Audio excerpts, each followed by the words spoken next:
Hi guys and welcome back to Crypto Bull Run.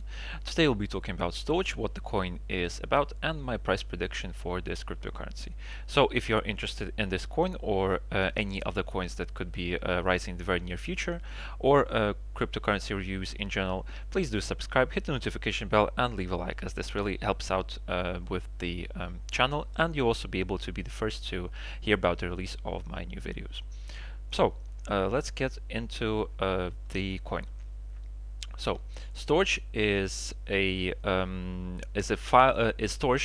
decentralized cloud service where files aren't stored in centralized data centers. Instead, they're encrypted, split into pieces, and distributed on a global cloud network. So their solution is the decentralization of the information that you can provide to their network and have it stored on their data centers. So the positive sides and the stronger sides of this project are the fact that it's secure. So every file is encrypted, split into pieces, and stored on diverse nodes, making data breaches a thing of the past. This decentralized approach also protects your data from malicious attacks. The second point is private. Default encryption is standard on every file. Everything is encrypted before being uploaded. Your data is only in your hands and those you share it with. It's available due to your decentralized network of storage nodes. Your data is multi-region by default, always available when you need it, and can scale with the project as it grows. It's S3 compatible, works with tools you already use and deploy in minutes. Open sourced, which is one of the very important points for developers. So as we can see, this is a very good project for developers from all the points mentioned. So it's security, the privacy, the availability, the compatibility, and the fact that it's an open source. So in general, that's what the coin is about. So let's get into the details on how it works. So the first step when the users upload the information is the objects are encrypted. So as you can see, some points can Storj see the data I store? No, they cannot. The encryption they use is AES 256. Is a good standard. Why is it important? Only you should own your data.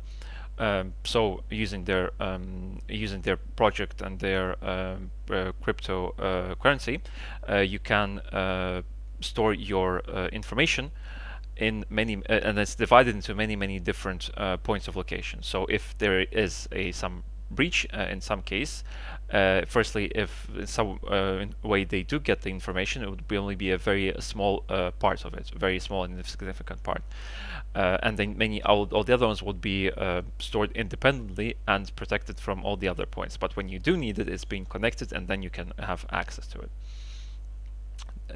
So as previously mentioned, they are encrypted and split into small pieces. How many pieces do files get split into? Each file gets split into 80 pieces, and retrieving a file only requires 29. Each of the 80 pieces is stored on a different node, all with different operators, power supplies, networks, and geography. So as we can see, there's a very good protection point from being it. So each piece being in such a different location, different suppliers, operators, and so on. As previously mentioned, what the reason for such a split and division is security, which is a very good solution for improving it. And they clarify in a bit more detail if their own storage DCS is secure. Then the third point is, again, as previously mentioned, that they're globally distributed. Pieces of an object are then individually stored over a global network of storage nodes. An object is never in one place. Outages, downtime, and data breaches are a thing of the past. So where are the nodes located? Our global network is made up of thousands of nodes. Currently over 10,000 are being hosted in 84 countries.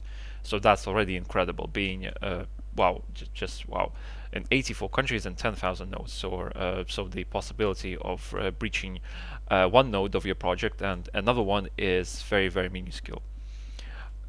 So as previously mentioned, 80 files. How are nodes selected? Nodes are chosen by reputation and local latency. We select reputable nodes at random, weighted by network diversity, then attempt to upload to a larger set of those selected nodes. The fastest nodes from this set are chosen to store files.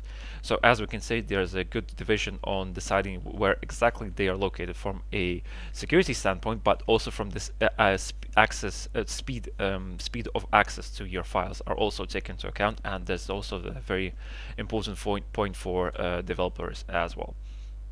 and regarding retrieving the files and objects that the developers upload to the network.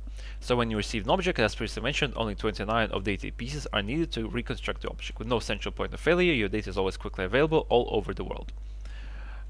So, for example, what happens if a node goes offline? One node going offline won't impact any files. Our network's automatic repair process reacts when too many pieces of any files are lost and repairs them within a very healthy margin of safety.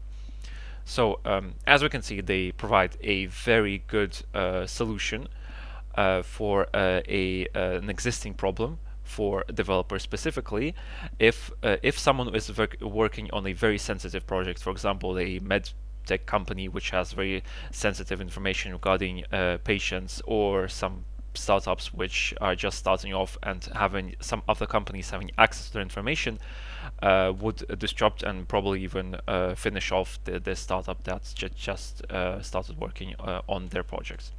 So as you can see, this provides a very good solution for an existing problem, and this is definitely one of the stronger suits of this project. You can also have a look at their Twitter, where they post quite often. They have some good bullish news, some great news for anyone using Apache Pulsar. There's a brand new open source integration to offload your event data from Pulsar to the Storj data centers. Then they also in general what the project is about. They're continue looking for more people to hire, so that's a very good sign of the project being developed and that they're working finding new people to develop it even further. And some more updates regarding Storj itself. They have also had multiple interviews, as in this one, so this shows that the project is open, the people are real, and they are being worked on, and they are open to any questions that they are asked. So that was the review on what the coin is itself about, and my price prediction for this coin. As always, I'm not a financial advisor, so please do your own research before buying any cryptocurrencies. But my prediction for Storj itself being a very good solution to an existing problem, the fact that the bullish market is still ongoing, even though there was a significant dip for all coins, including Bitcoin and of course altcoins and so on.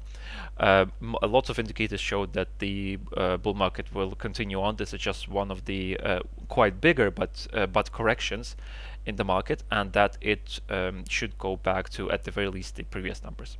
So I believe that I can see in June I can see the worth of one Storj going back to approximately $2. As regards to an all-time high of $3, it might be a bit too high for now, but I do see it being $2 by June.